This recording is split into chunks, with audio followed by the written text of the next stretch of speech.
नमस्कार साथियों, जय हिंद। बहुत बहुत स्वागत है मध्य प्रदेश के सभी साथियों का एक बार पुनः चैनल में। और मैं राम सर आप सभी का बहुत बहुत स्वागत करता हूं एक बार पुनः। उम्मीद है आप सभी अपने परिवार के साथ स्वस्थ होंगे। और देखिए, अब हमें क्या है कि आपको पता होगा, एक कह सकते हैं एक चरण है, एक उद्देश्य है कि उठकर चलना, चलकर उठना, यह क्रम है हमारा।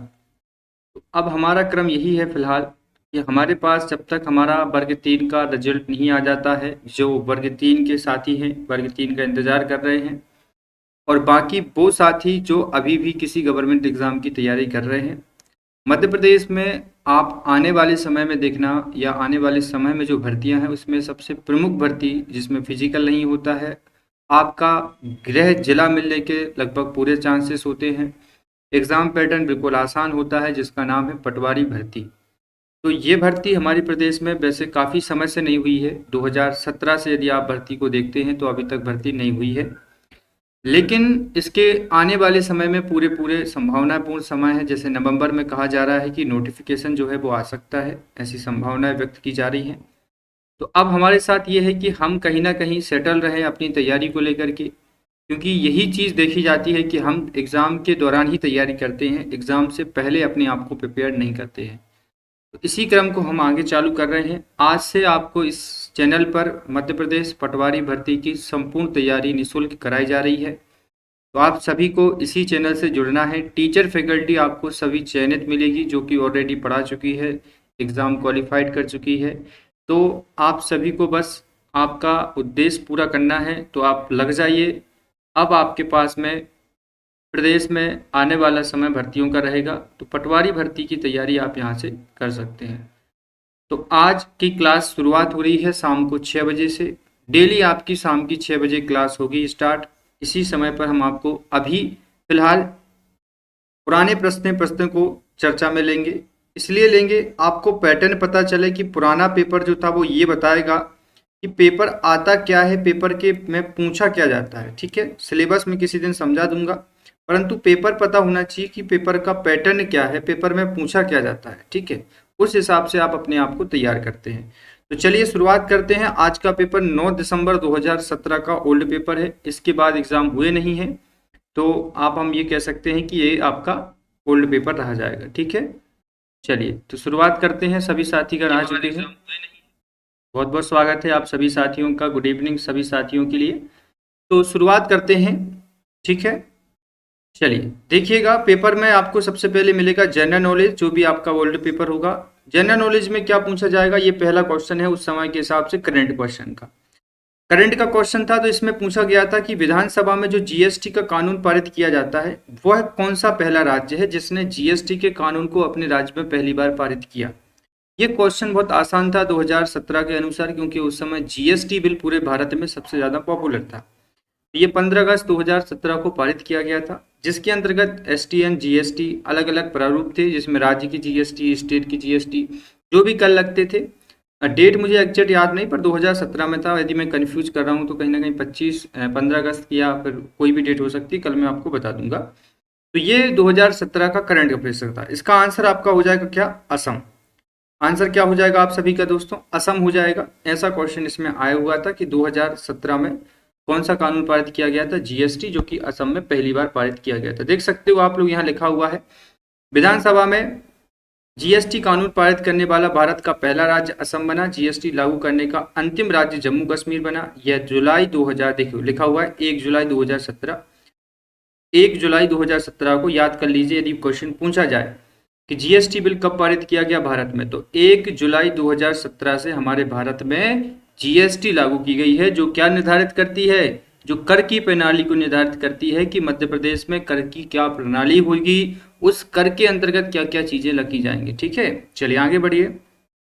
उसके बाद क्वेश्चन आया था, थोड़ा सा डिफिकल्ट कह सकते हो आप इसको, कि भारत में जो कास्ट विज्ञान है या प्रौद्योगिकी संस्थान है, जैसे कि आप लूसेंट पढ़ोगे, अब मैं आपको बता दूंगा कि ये चीजें कहाँ से कवर करना है। तो काष्ठ प्रौद्योगिकी एवं प्रौद्योगिकी संस्थान कहाँ पर है ये पूछा गया था। तो ज्यादातर चीजें बिल्कुल आसान थी। ये आपका बेंगलुरु में पड़ेगा। कहाँ पड़ेगा दोस्तों? बेंगलुरु में पड़ेगा, क्योंकि ऐसे अतरंगी नाम जो होते हैं, अतरंगी संस्थान होते हैं, ये वहीं पर होते हैं। तो लूसेंट से आप इसको कवर कर सकते थे। आईआईटी मुंबई में है, ध्यान रखिए, भारत का सबसे बड़ा प्रौद्योगिकी संस्थान है। ये क्वेश्चन इस टाइप से पूछे जाते हैं, ये लूसेंट में आप पढ़ सकते हो। अच्छा, एक क्वेश्चन और आ गया। ये क्वेश्चन डिफिकल्ट मान सकते हो इसको, क्योंकि ये पहला पेपर था तो कुछ उन्होंने डिफिकल्ट भी बनाए थे। इसमें ये पूछा गया था कि भारत में कौन सी एक ऐसी संस्था है या लोकप्रिय है जो विज्ञान में मासिक पत्रिका निकालती है, मतलब हर महीने एक विज्ञान की मासिक पत्रिका का प्रकाशन करती है। एनआरडीसी है, NISCER है, निस्कियर कहते हैं जिसको आप इसमें, नेहरू केंद्र है, या ISWE है। ठीक है, तो ये एक शॉर्टकट सा क्वेश्चन था, हो सकता था ना बने। उस समय में जिन्होंने लूसेंट को पढ़ा था वो हो सकता था पढ़ भी लेते। तो इसका नाम है निस्कियर है, एक बड़ी संस्था है भारत की जो एक पत्रिका जारी करती है जिसका नाम है विज्ञान मासिक। मतलब विज्ञान के क्या क्या आविष्कार हो चुके हैं, क्या क्या काम प्रोसीजर में चल रहे हैं, कितना काम होना बाकी है, और क्या क्या काम इसमें होने चल रहे हैं या होंगे। ठीक है, तो ये यदि पूछा जाए दोबारा तो आप इस चीज को रिपीट कर सकते हो। आसान क्वेश्चन था। मध्य प्रदेश का जो भोपाल है राजधानी है, 1972 में जिला बना था।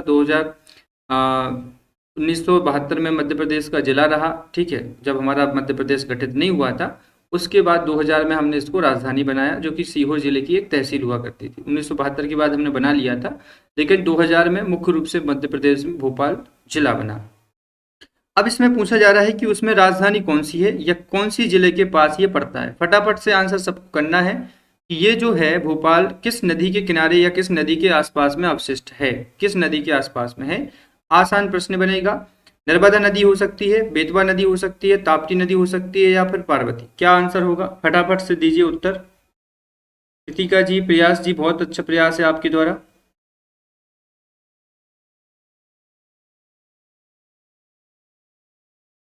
करिए, कोशिश करिए, बन सकता है आपसे। भोपाल के आसपास कौन सी नदी निकलती है? बिल्कुल सही उत्तर। देखिए इसका आंसर क्या हो जाएगा आप सभी का? बेतवा। चूंकि बेतवा नदी रायसेन जिले से निकलती है। कहाँ से निकलती है दोस्तों? रायसेन जिले से निकलती है। रायसेन के कौन से गांव से निकलती है?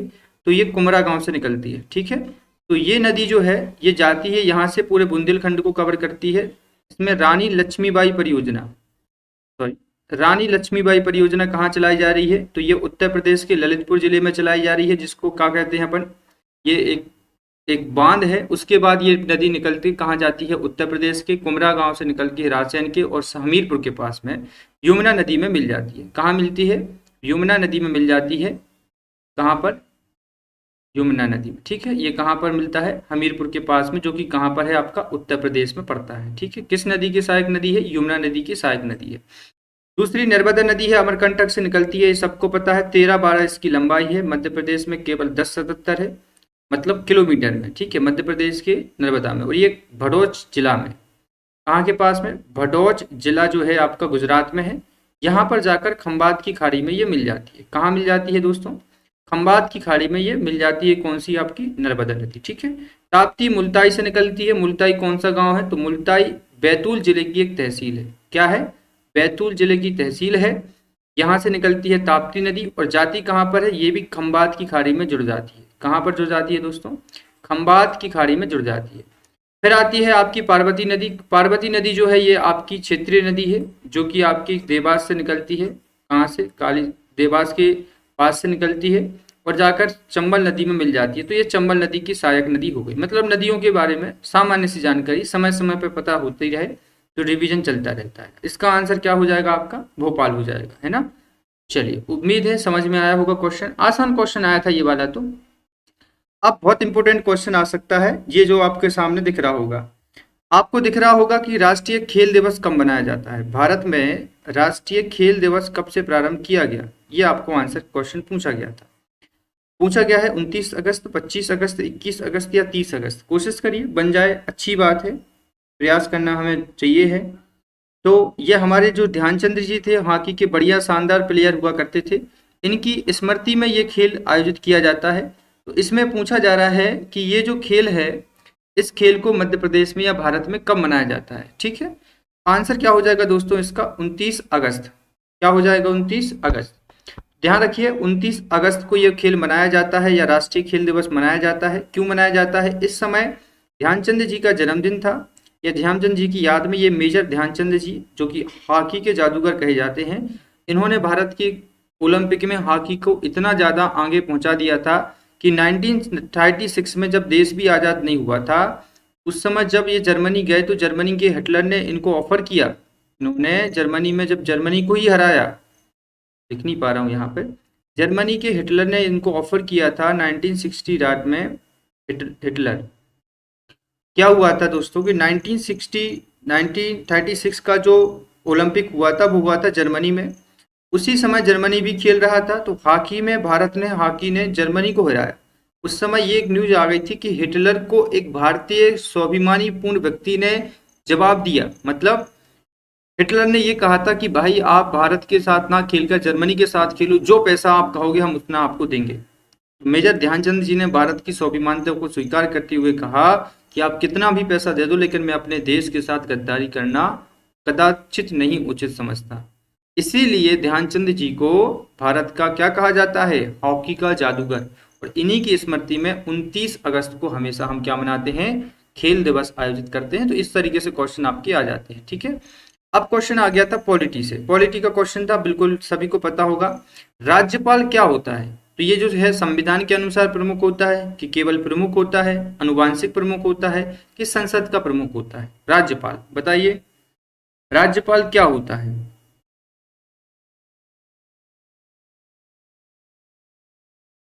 ज्योति जी नमस्कार। नमस्कार रितिका जी नमस्कार। हाँ हाँ, बैतूल में है मुल्ताई रितिका जी। यदि मैंने गलत कहीं बताया हो तो रिपीट कर लीजिएगा। कोशिश करिए इस क्वेश्चन का उत्तर लगाने के लिए।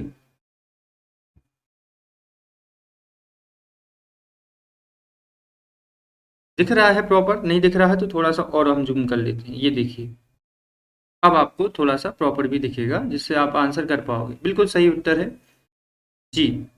बाकी लोगों को भी आप बता सकते हो कि आपके लिए क्लासेस शुरू हो चुकी हैं। चलिए, आंसर जो है वो आपका यहाँ पर हो जाएगा, संवैधानिक प्रमुख होता है, ना कि संसदीय प्रमुख होता है। अनुच्छेद पढ़ा करिए। जब भी आप संविधान को पढ़ोगे, जो चीज संविधान में दी गई है मतलब वो कैसी है? संवैधानिक है।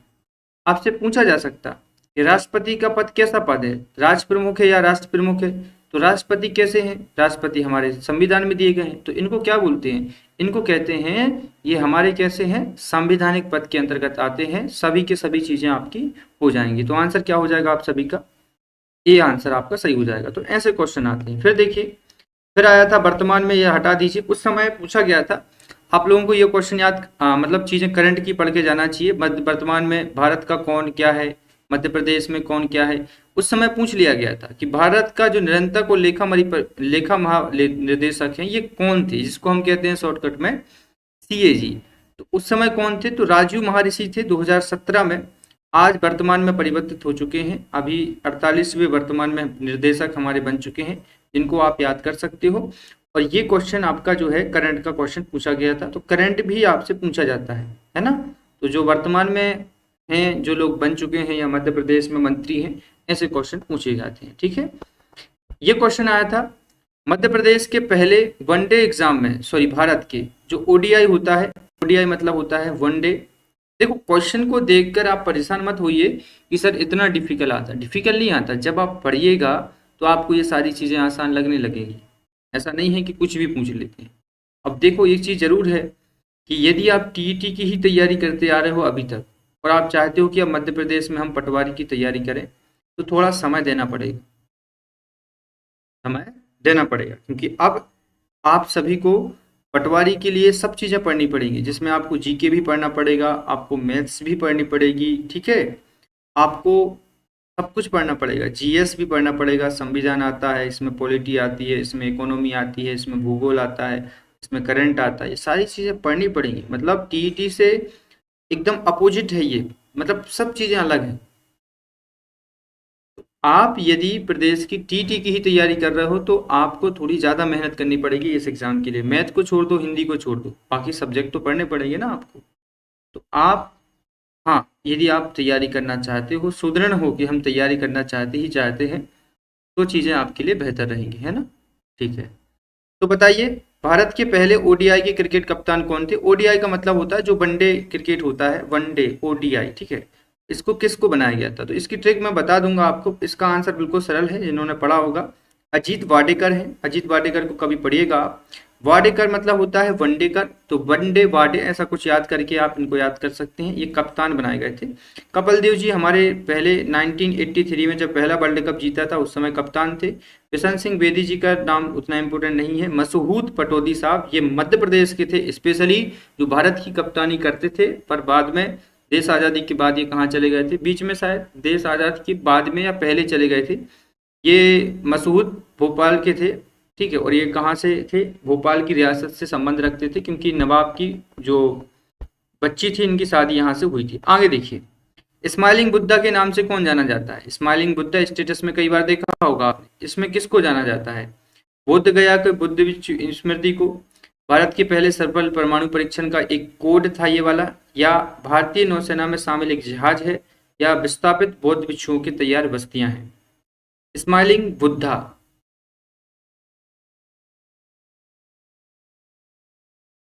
बिल्कुल रितिका जी सही। हाँ वर्षा शर्मा जी, आज से ही क्लास शुरू हुई है, आज आपका पहला दिन होगा। कोशिश करिएगा, बिल्कुल आसान क्वेश्चन है, बिल्कुल आसान इजी क्वेश्चन है। चलिए बहुत अच्छी बात है। स्माइलिंग बुद्धा के लिए काफी लोग सही उत्तर दे रहे हैं। आंसर बी बिल्कुल सही है। मतलब बम परमाणु परीक्षण, जो हमारा पहला परीक्षण किया गया था पोखरण में। कहाँ किया गया था दोस्तों? भारत का पहला परमाणु परीक्षण पोखरण राजस्थान में किया गया था। उस समय हमारे मध्य प्रदेश के या भारत के कह सकते हैं प्रधानमंत्री कौन थे उस समय? पहला हुआ था जब आपके मोरारजी देसाई थे, दूसरा जब हुआ था उस समय अटल बिहारी वाजपेयी थे। उस समय हमने एक कोड रखा था जिसका नाम था स्माइलिंग बुद्धा। इतना आंसर था, थोड़ा डीप कह सकते हो क्वेश्चन को। हाँ बिल्कुल आसान क्वेश्चन आ गया है। अशोक चक्र की कितनी तीलियां होती हैं? अशोक चक्र में कितनी तीलियां होती हैं जो निरंतर हमें सक्रिय रहने के लिए कहती हैं कि आप हमेशा एक्टिव रहिए? कितनी तीलियां हैं अशोक के चक्र में? बताइए फटाफट से आंसर दीजिएगा, कितनी तीलियां हैं? ये तो नॉर्मल क्वेश्चन है। बिल्कुल सही, बिल्कुल आसान क्वेश्चन। 24 तीलियां हैं जो लगातार हमें लिए क्या करती हैं? सक्रियता के लिए प्रतीत होती हैं, ठीक है। हमारे देश में उस कार्यक्रम का नाम बताइए जिसका लक्ष्य प्राथमिक विद्यालय के लिए न्यूनतम सुविधाएं उपलब्ध कराना होता है। मतलब एक विद्यालय का जो प्राइमरी स्कूल है उसके लिए हमारी जो आवश्यकताएं हैं उसको पूर्ण कराना। कौन कौन सी आवश्यकताएं? जैसे कि ब्लैक बोर्ड होना, टीचर होना, खाना की व्यवस्था कराना, उचित जल की व्यवस्था कराना, ये सब कुछ प्राथमिक की न्यूनतम अवस्थाओं में आता है। तो कौन सा कार्यक्रम है? उस कार्यक्रम का नाम बता दीजिए। आप लोग टीटी वाले हो, आपको पता होगा। ऑपरेशन ब्लैक बोर्ड, सर्व शिक्षा अभियान, ऑपरेशन चॉक एंड डस्टर, या सभी के लिए शिक्षा? दिख रहा होगा, दिख रहा होगा, मेरे हिसाब से आपको दिख रहा होगा। और आंसर करिए। ऑपरेशन ब्लैक बोर्ड, सर्व शिक्षा का अभियान, ऑपरेशन चाक एंड डस्टर, सभी के लिए शिक्षा। चलिए कोई बात नहीं, आज सर क्वेश्चन है, इसका नाम है ऑपरेशन ब्लैक बोर्ड। इसकी शुरुआत देश के सभी जिलों में प्राथमिक स्कूलों के लिए की गई थी। उद्देश्य है कि जो बच्चे रहते हैं उनको उचित शिक्षा मिले, उचित आवास मिले और स्वास्थ्य संबंधी समस्त सुविधाएं उपलब्ध कराई जाए। ऐसा क्वेश्चन था, थोड़ा सा डिफिकल्ट मान सकते हो। जिन्होंने सामान्य जीके पढ़ा होगा, जिन्होंने करंट अफेयर्स को पढ़ा होगा, वो सी चीज़ों को कर पाओगे। विक्टोरिया मेमोरियल पार्क जो है या विक्टोरिया मेमोरियल शहर, ये किस शहर के अंतर्गत आता है? बताइए। विक्टोरिया मेमोरियल जो है एक हम कह सकते हैं शहर के अंतर्गत है, वो किसके अंतर्गत है? कोशिश करिएगा। चलिए तो याद रख लीजिए दोस्तों, इसका आंसर आपका हो जाएगा कोलकाता। क्या हो जाएगा दोस्तों? ये आपका कोलकाता का हिस्सा है। किसका हिस्सा है? आपका कोलकाता के अंतर्गत आता है। तो आपका आंसर क्या हो जाएगा दोस्तों? कोलकाता। ठीक है, कहाँ पर है ये? कोलकाता के अंतर्गत आता है। चलिए आगे देखें, आगे है आप सभी के लिए, एक मिनट। ठीक है, कोलकाता में आता है और यह पश्चिम बंगाल की राजधानी है। महारानी विक्टोरिया की स्मृति में इसको बनाया गया था। अब बताइए, अब मध्य प्रदेश का जीके आ गया है, बड़ा ही आसान रहेगा यदि आपने पढ़ा होगा। 2011 में जनगणना हुई थी, उस समय मध्य प्रदेश के किस जिले में सबसे ज्यादा साक्षरता थी? मतलब अभी भी कह सकते हैं, क्योंकि अभी भी जनगणना 2022 की हुई नहीं है। तो मध्य प्रदेश का सबसे ज्यादा शिक्षित जिला कौन सा है? 2011 की जनगणना के अनुसार। ऐसा क्वेश्चन था, ये आप सबको पता होगा, जबलपुर है, इसमें पढ़ने जैसा कुछ नहीं है। उसके बाद देखा जाए महिला साक्षरता में भोपाल ज़्यादा है और पुरुष साक्षरता में इंदौर ज़्यादा है। सबसे कम साक्षरता वाला जिला कौन सा है आपका?